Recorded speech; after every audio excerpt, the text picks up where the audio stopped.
Assalamualaikum warahmatullahi wabarakatuh. Alhamdulillah, alhamdulillahi rabbuna al-kafa wa qasadana al-kafa wajadana al-kafa likullil kafa wa kafana kafa wa ni'mal kafa. Salatan wa salaman ila nabiyil mustafa amma ba'du. Faqad qala Allah Ta'ala fi kitabil Qur'anil Karim, a'udzu billahi minasy syaithanir rajim. Bismillahirrahmanirrahim. Laqad kana lakum rasulullahi uswatun hasanah. Wa qala aidan fil hadis, innama bu'istu liutammima makarimal akhlaq. Ma'asyiral muslimin rahimakumullah. Innal hamdalillah, segala puji hanyalah milik Allah. Ialah Allah yang memberikan kita berbagai macam nikmat. Mulai dari nikmat kesempatan, nikmat yang sementara kita rasakan, nikmat yang telah kita rasakan, dan nikmat yang akan kita rasakan. Salawat menyertai salam atas junjungan kita Nabiullah Muhammad sallallahu alaihi wasallam. Allahumma shalli wa sallim wa barik alaihi. Insyaallah pada kesempatan ini saya akan menyampaikan sebuah ceramah yang berjudul akhlak. Akhlak adalah standar dari seluruh kehidupan manusia. Kalau baik akhlak, maka baiklah bangsa. Tetapi kalau rusak akhlak, maka runtuhlah bangsa tersebut. Pantas kalau baginda Rasulullah SAW mengakui, innama bu'istu liutammima makarimal akhlak. Aku diutus di atas permukaan bumi ini hanya untuk satu tugas saja, yaitu memperbaiki akhlakul manusia. Akhlak manusia kepada siapa? Inilah akhlak itu.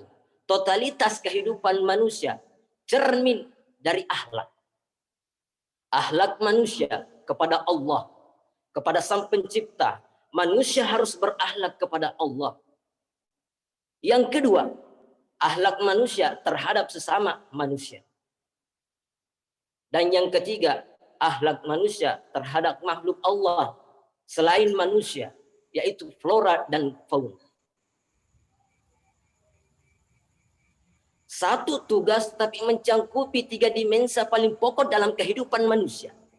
Atau tiga komisi ini tercangkup dalam satu kondisi dalam kehidupan manusia. Dan tidak bisa suatu hukum ini cuma dilaksanakan satu saja. Kita beriman kepada Tuhan, berakhlak kepada Tuhan, tetapi tidak berakhlak kepada manusia. Kita berakhlak sesama manusia, tapi tidak berakhlak kepada flora, fauna, dan ekosistem. Pengabaian terhadap sesuatu akan mengakibatkan kerusakan atas sesuatunya. Apa yang kita alami sekarang ini terjadi perubahan alam karena ulah manusia sendiri. Akibatnya kita tidak menjaga akhlak pada lingkungan di mana kita berada. Sebuah contoh yang sederhana, man jama'alalan bi ghairi haqqin sallatahullahu bil ma'i wattin. Barang siapa yang mengumpulkan harta tanpa cara yang benar, Allah akan membalasnya dengan tanah dan air. Artinya apa? Banjir dan longsor. Akibat apa? Akibat ulah manusia. Zaharul fasada fil barri wal bahri bima kasabat aydin nas. Bertebaran kerusakan di darat dan lautan karena ulah manusia.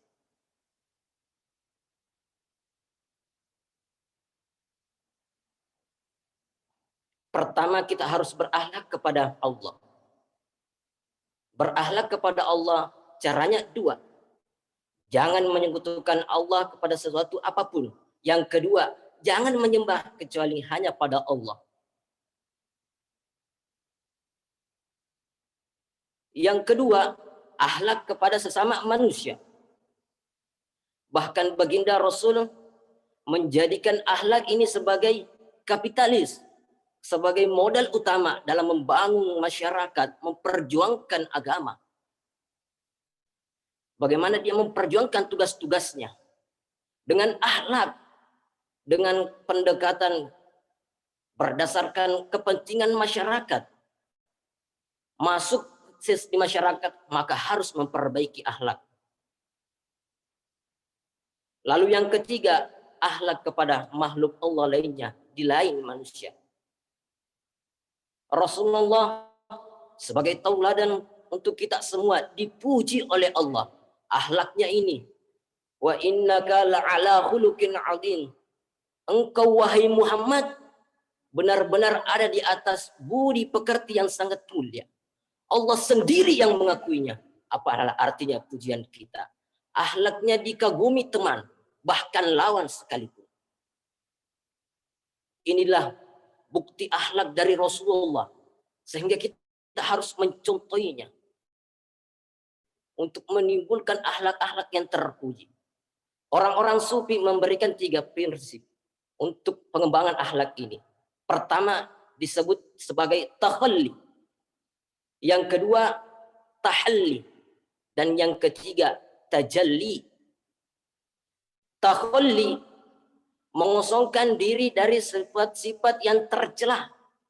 Dengan puasa singkirkan sombongnya, campakkan kikirnya, hilangkan angkuhnya, hapuskan dengki dan iri hatinya.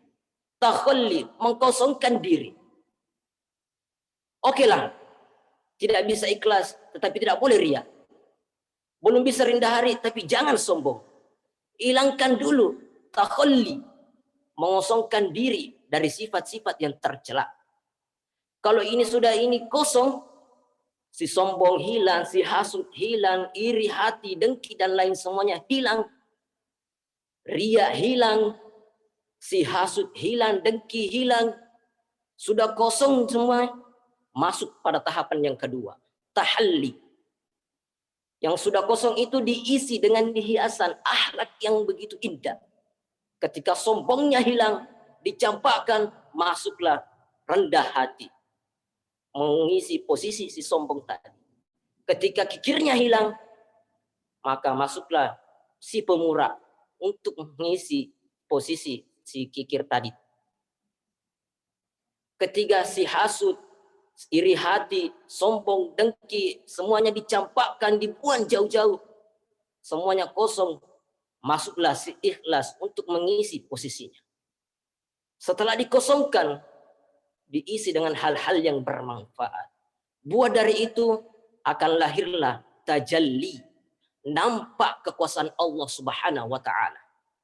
Bahkan Allah menampakkan kebesarannya kepada orang-orang yang dapat mengikuti dan mentaatinya. Jadi ada proses takhalli, ada proses tahalli, dan ada buah yang dinamakan tajalli. Sebagai sebuah perbandingan saja, saya mengutip sebuah sekelumit dari akhlak Nabi. Tidak kepada temannya, tetapi pada lawannya. Kepada musuhnya. Satu siang selesai sholat duhur, beliau tidur dekat masjid di Madinah.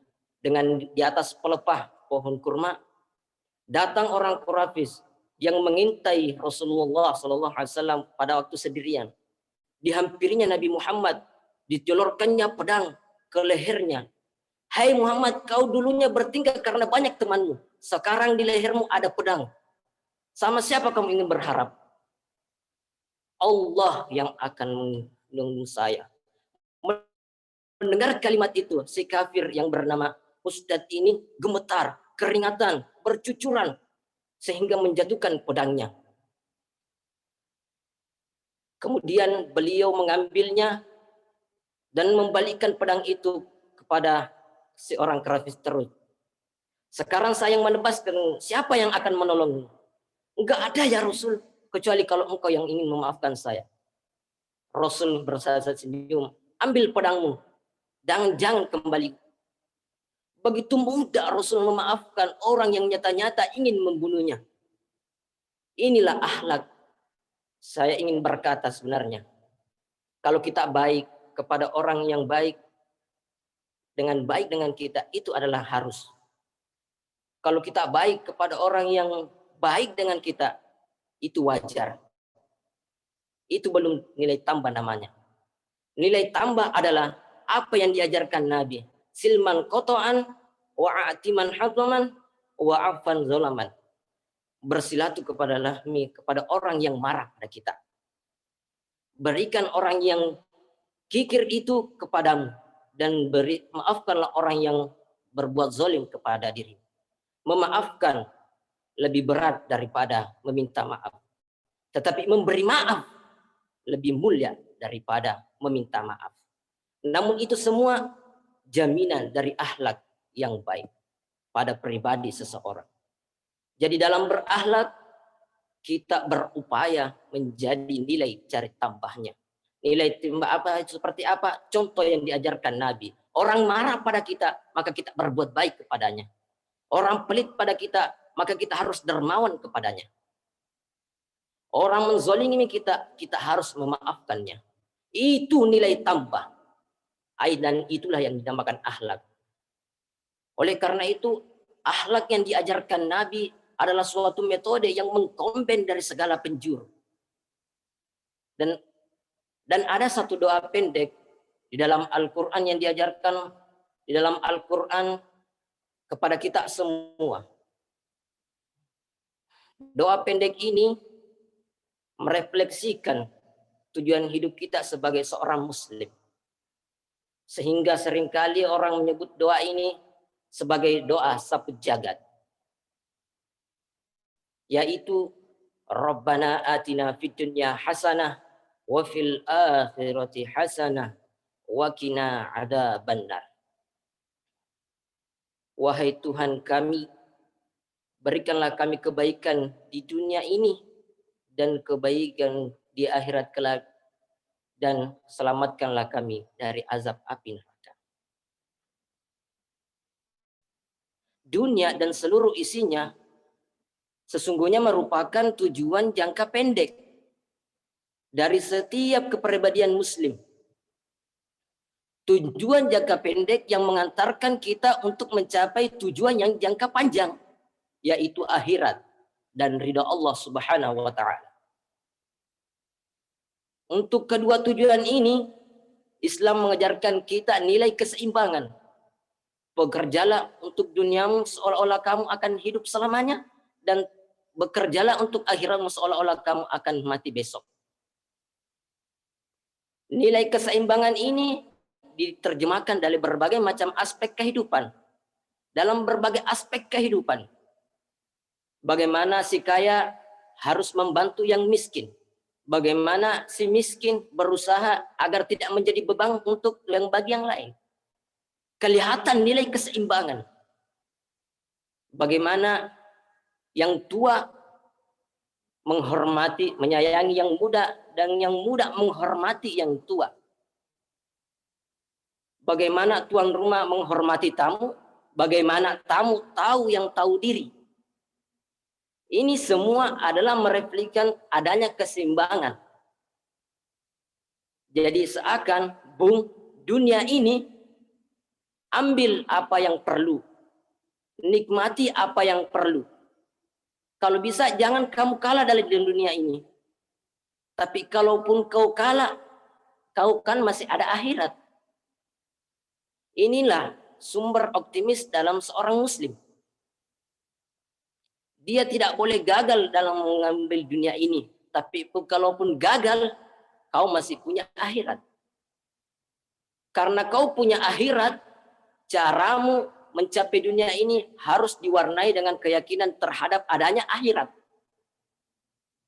Ini yang menyebabkan seorang muslim berbeda dengan yang lainnya. Dan dia tidak terjebak untuk menghalalkan segala cara.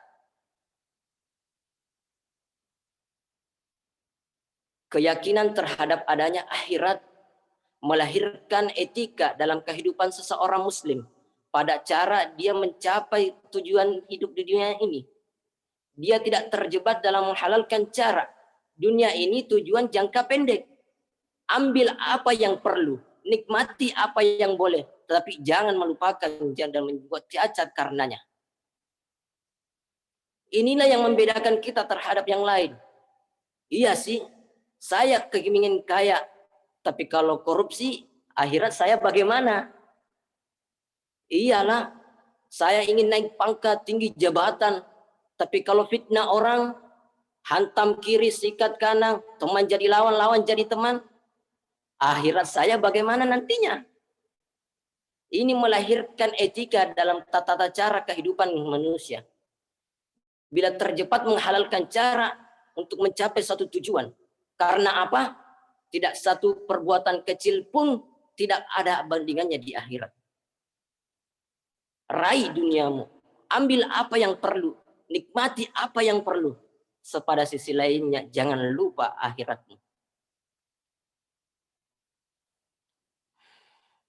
Seorang muslim yang baik, yang meraih keduanya ini, mencapai dunia hasanah wa fil akhirati hasanah. Sementara Rasul pernah mengajarkan, bukanlah orang terbaik di antara kalian yang hanya mengejar dunianya saja dan meninggalkan akhiratnya. Begitupun bukan yang terbaik hanya kamu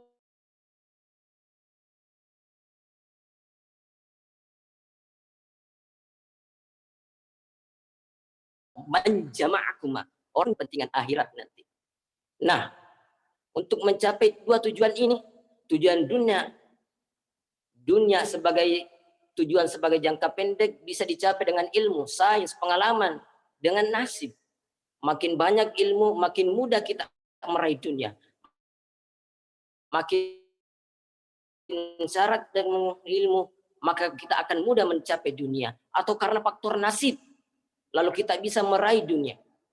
Sementara akhirat hanya dapat di Subhanahu wa ta'ala. Prestasi ibadah. Jadi dunia kita capai dengan prestasi pertalaman, faktor nasib kepada Allah Subhanahu wa ta'ala. Kalau pun ada efek di dunia, dari sholat kita, dari puasa kita, dari haji kita, dari zakat kita itu cuma sains efek. Tapi sasaran utama adalah akhirat kita dan ridho Allah Subhanahu wa ta'ala. Untuk mencapai dua tujuan ini, Allah memberikan alat untuk mencapai dua tujuan. Dan dalam kaidah usul fikih mengatakan lil wasail hukmul maqasid lil wasail. Alat dan tujuan hukumnya sama. Jadi kalau kita tujuannya ke sana, maka alatnya harus ada untuk mencapai ke sana. Saudara mau naik ke genteng, tidak bisa naik di genteng kalau tidak ada tangga, maka tangga menjadi wajib adanya. Untuk mencapai tujuan ini, fid dunya hasanah wa fid dunya hasanah wa fid dunya al-akhirah, Allah memberikan alat kepada kita. Apa alatnya? Innallaha yastara minal mu'minina anfusahum wa amwalahum li'annahum jannah.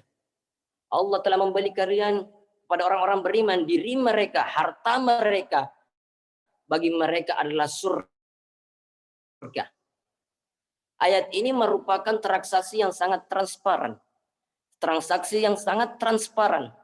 Pembeli adalah Allah, penjual kita orang-orang yang beriman, dagangannya amwal dan anfus, harta dan diri. Harganya adalah surga. Sekali harta dan diri kita jual kepada Allah, tentu tidak akan kita jual kepada yang lain. Jadi dengan kata lain, harta itu apa? Semua bentuk materi yang kita kuasai. Uang, tambang, kebun, pabrik, dan sebagainya. Dan yang dikatakan ampus diri itu apa? Semua kekayaan yang ada dalam diri kita, pribadi diri kita sendiri. Konsep, pikiran, ide, wewenang, jabatan, dan kemampuan, skill. Itu semuanya anfus. Untuk tujuan jangka pendek, harta dan diri panjang, harta dan diri harus menjadi penunjang untuk menjalan ke ridho Allah Subhanahu wa taala.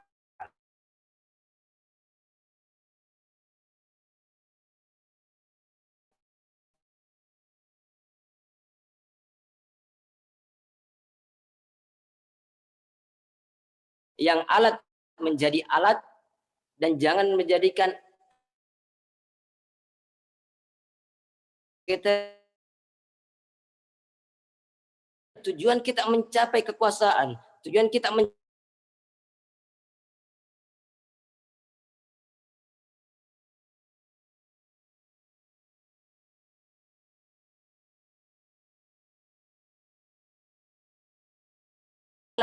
alat sebagai tujuan. Karena itu gunakanlah alat sebagai tujuan untuk mencapai tujuan dan bukan alat yang menjadikan tujuan. Berapa banyak pun harta kita itu cuma alat. Setinggi apapun kedudukan kita itu cuma alat. Bagaimanapun keilmuan kita yang kita kuasai itu cuma alat untuk mencapai fid dunya hasanah wa fil akhirati hasanah. Dengan ini akhlak akan menjadikan sebuah kombengan untuk mencari kesempurnaan hidup tersebut.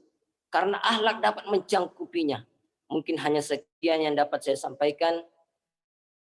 Minallahi musta'an wal hitiklan. Assalamualaikum warahmatullahi wabarakatuh. Waalaikumsalam.